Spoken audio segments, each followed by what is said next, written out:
Rising Asia কাপের প্রথম সেমিফাইনালে মুখোমুখি দক্ষিণ এশিয়ার দুই পরাশক্তি। ২০ ওভারে দুই দলই সমান সমান খেলা গড়াই সুপার ওভারে এবারও অদ্ভুত কাণ্ড। ভারতীয়রা অল আউট হয় ০ রানে, টাইগাররা হেসে খেলে ফাইনালে। বাংলাদেশের করা ১৯৪ রান, যা ভারতীয় ইনিংস শুরুর আগে পাহাড় সম। তবে ভারতীয় টপ অর্ডারে আতঙ্কের নাম বৈভব সূর্যবংশী। আইপিএল খেলায় ক্রিকেটার প্রথম ৩ ওভারে করলেন বাজিমাত, তবে ফিরলেন সাকলাইনের বলে ক্যাচ তুলে। ততক্ষণে ভারতীয় স্কোরবোর্ড ৫০ পেরিয়েছে। ভারতীয় ব্যাটারদের চাপে ফেলে টাইগার পেসাররা হাল ধরে। দ্বিতীয় উইকেট তুলে নেন আবু হায়দার রনি। প্রিয়ান্স এর ইনিংস ততক্ষণে ভয় জাগিয়েছে, তবে তাকে ফেরালেন বাহাতি স্পিনার রাকিবুল। টালমাটাল ভারতীয় ব্যাটাররা, তবে লাগাম পেয়েছে টাইগাররা। এর আগে ভারতের বিপক্ষে আক্রমণাত্মক সূচনা। সেমিফাইনাল ম্যাচে টাইগাররা করছে ভারত বধের পায়তারা। প্রথম বল থেকেই আত্মবিশ্বাসে টইটম্বুর বাঙালি ছেলেরা, ওদেরকেও দাওয়ায় রাখতে পারবে না।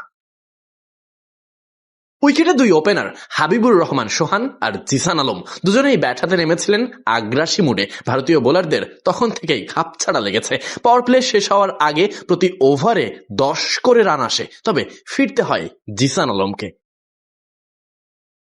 জিসান থামলেও থামেননি হাবিবুর রহমান সোহান। প্রতিটি শটে ছিল সাহস, প্রতিটি রানেই যেন প্রতিশোধময় তৃপ্তি। স্টেডিয়ামের গ্যালারি তখন হাততালি আর উল্লাসে ফেটে পড়ছে, আর ড্রেসিং রুমে বিরাজ করছে এক অন্যরকম উদ্দীপনা। হাবিবুরের শার্প টাইমিং আর জিসানের ফ্রি ফ্লোয়িং স্ট্রোক মেকিং ভারতীয় বোলারদের বারবার ফেলেছে ব্যাকফুটে। তবে এমন ঝোড়ো ব্যাটিং এর মাঝে আবরারের স্লো মোশন ব্যাটিং খানিকটা বিপাকেই ফেলেছে। ১০ ওভার শেষে স্কোরবোর্ডে ৮৫ রান। আবরারের জায়গায় তখন অধিনায়ক আকবর, তবে টিকে ছিলেন হাবিবুর রহমান সোহান। নিজের স্টাইলে অর্ধশতক পাওয়ার অপেক্ষায় এই ব্যাটার। বাংলাদেশ ততক্ষণে ১০০ পেরিয়েছে, ভারতীয় বোলাররা তখনও সঠিক লাইন লেন্থের খোঁজে। রাইজিং স্টার্স এশিয়া কাপে সোহানের নামের পাশে সবচেয়ে বেশি ছক্কা। একই সাথে এই ম্যাচে অর্ধশতক পেরিয়েছে ছেলেটা।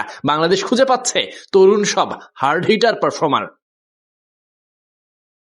অধিনায়ক আকবর ফিরলে আসেন আবু হায়দার। উইকেটের অপর পাশ আগলে রেখেছেন হাবিবুর রহমান। ১০০ পার হতেই টাইগার স্কোরবোর্ডে রান রেট কমে গেছে। ফিরে গেছেন আবু হায়দার। ক্রিটিক্যাল স্ট্যাম্পিংয়ে মেহরাব।